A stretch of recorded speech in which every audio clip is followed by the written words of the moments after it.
All right, class. Today we're going to talk about ServSafe, providing food safety. What this is a course in sanitation that all restaurants are required to have at least one person that has completed this.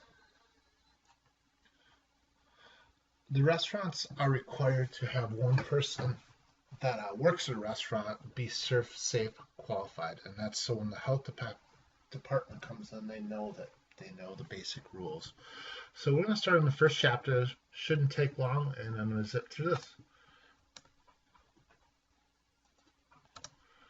All right, there's a couple key terms you need to know. Foodborne illness, it's a disease that is carried or transmitted by people. An outbreak, that's an incident which two or more people experience the same illness after eating the same food. So that just means basically if two people go to a restaurant, they get sick, that's considered an outbreak at that restaurant. What can the cost of foodborne illness? All right, can foodborne illness hurt a restaurant? Absolutely. It can give you loss of customers. You can get a bad reputation. It could even get as bad as lawsuits or court fees if somebody wants to sue the restaurant for different things. And if you are making people sick, your insurance is going to go up because who do you think covers those lawsuits? Um, and think about it. Do you think that people really want to work at a restaurant that is known for being a crappy restaurant? They're not gonna be thrilled to be there. They're not gonna take a lot of pride in their work. If they don't take pride in their work, they're probably not gonna be there as much. They're not gonna be good employees. It's gonna cost money. You're gonna have to go through and retrain each one of your employees. It's gonna cost extra money on top of everything else.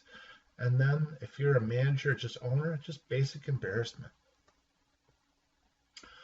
Um, there's different things we can do. One is a hazardous analysis critical control point, HACCP system. And this identifies hazards within the flow of food. So basically what that's saying is we always need to look at when the food shows up on the back door until it actually goes out and serves the customers. Through this whole course, we're going to talk about receiving, storing food, preparing, cooking, holding, cooling, and reheating it. Um, who does this affect? Who does foodborne illness hurt the most? First off, quite honestly, everybody would think, or that it's going to hurt infants and young children. Pregnant women are have a higher risk of getting sick because a lot of their immune system goes into their baby. Older people, they don't have a strong immune system, so they have a higher risk of getting sick. People taking certain medications or anybody with just basic immune problems can be affected by this. Foods that favor rapid microorganism growth. All right, I always talk about microorganisms or bacteria are basically little people. They like and eat some of the same things that we do. And that being said, a lot of people they drink milk, so it grows in there. Meats, eggs, lemons. You can see all the different things on here are stuff that are eaten by people on a quite regular basis.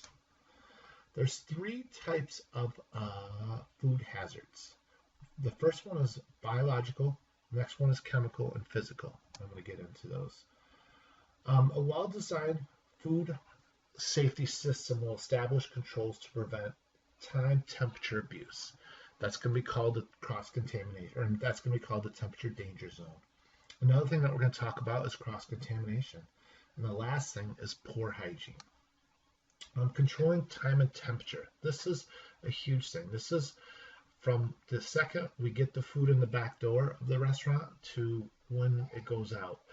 It's important to look at these factors. Storing food at proper temperature, minimizing time foods in the temperature danger zone. We'll get more into that. Cook food to minimize safe internal temperatures. Hold foods at proper temperatures and cool and reheat foods properly. Good personal hygiene. I think most of you guys are going to know what that is, but we're going to briefly talk about that. Washing hands properly is a huge thing. I have a video that we're going to watch on that. Observing strict rules for eating, drinking, and smoking. Preventing ill employees from working. I mean, that's a big one. If somebody's sick and they're working handling food, they can pass it right along. Maintaining general personal cleanliness, all important things. Preventing cross-contamination. We're going to get more into exactly what cross-contamination is, but basically washing our hands after handling raw foods is a way we're going to prevent it. Don't allow raw foods to touch or dip into cooked or ready-to-eat foods. Ready-to-eat foods are any foods that are not going to be cooked again before they're served to the public. Clean and sanitation, food contact surfaces, and cloths. So anything that we're touching in the kitchen needs to be clean and taken care of. This is all under the manager's responsibility. He's the one that needs to make sure his employees know what's going on.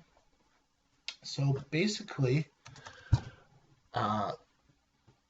this is what we're going to be talking about. I'm going to revisit this and some other things, but you're kind of getting an overall view of what we're going to be talking about when we're doing the ServSafe program.